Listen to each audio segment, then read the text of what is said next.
Assalamualaikum warahmatullahi wabarakatuh. Pada tugas keempat, Sagusanov Lipsing 82, yaitu merekam layar desktop saat menjalankan file presentasi. Pada tugas ini, saya menggunakan aplikasi rekaman layar, yaitu Camtasia Studio pada PowerPoint. Pada pertemuan kali ini, kita akan membahas yaitu tentang pengolahan hasil nabati, bab 4, pengolahan serealia, produk kerotian, kelas 3 APHP, agribisnis pengolahan hasil pertanian.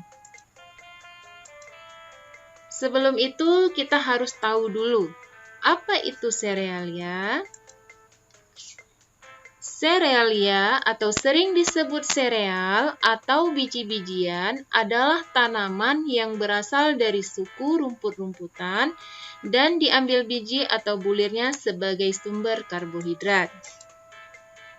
Adapun jenis serealia di Indonesia yaitu padi, gandum, jagung, dan sorghum.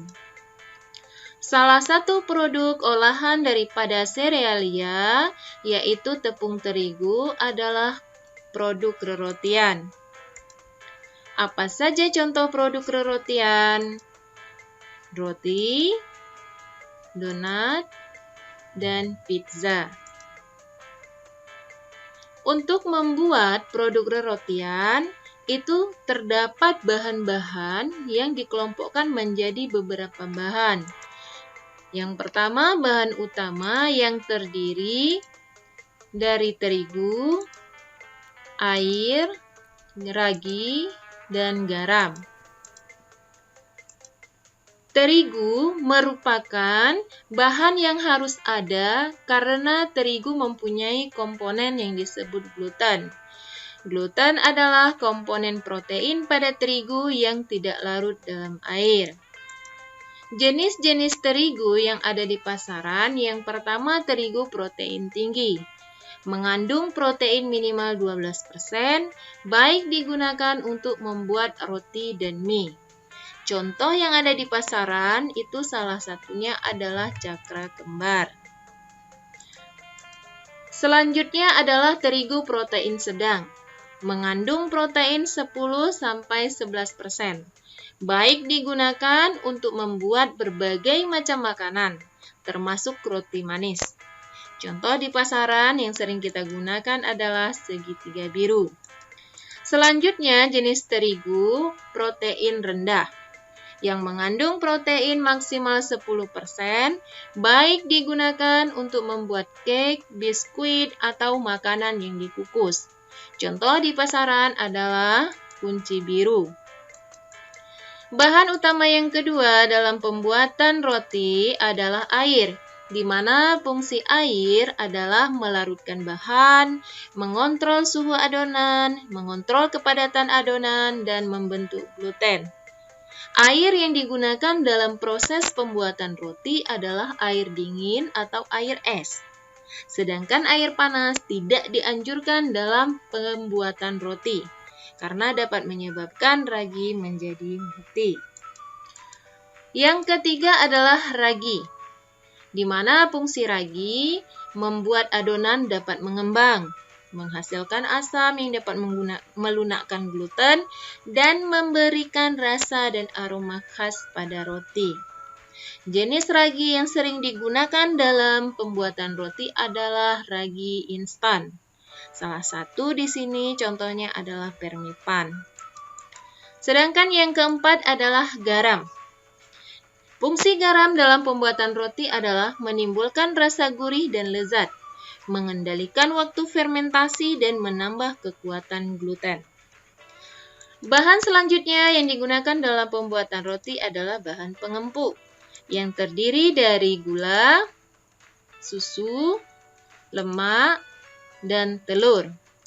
Gula memiliki fungsi yang sangat besar dalam proses pembuatan roti. Kenapa? Karena gula merupakan sumber makanan dan energi bagi ragi, sehingga roti kita bisa mengembang.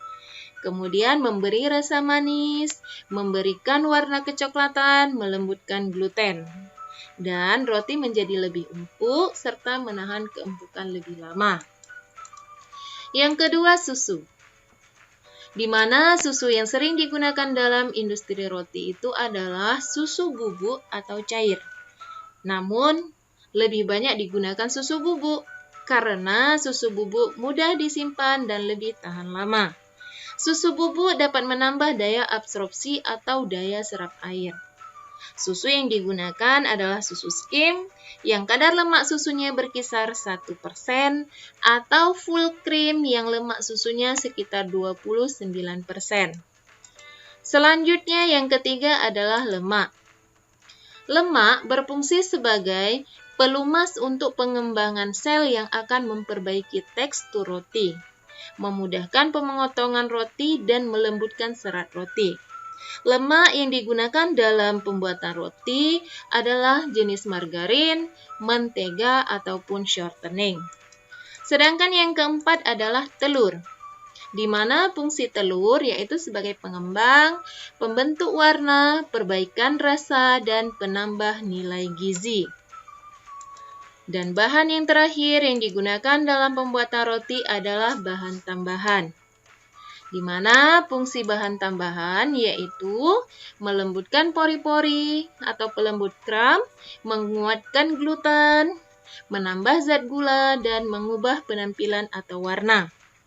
Jenis bahan tambahan yang sering digunakan yaitu Bread Improver, merek IF100 atau Baccarin Plus. Demikianlah proses merekam layar desktop menggunakan aplikasi Camtasia.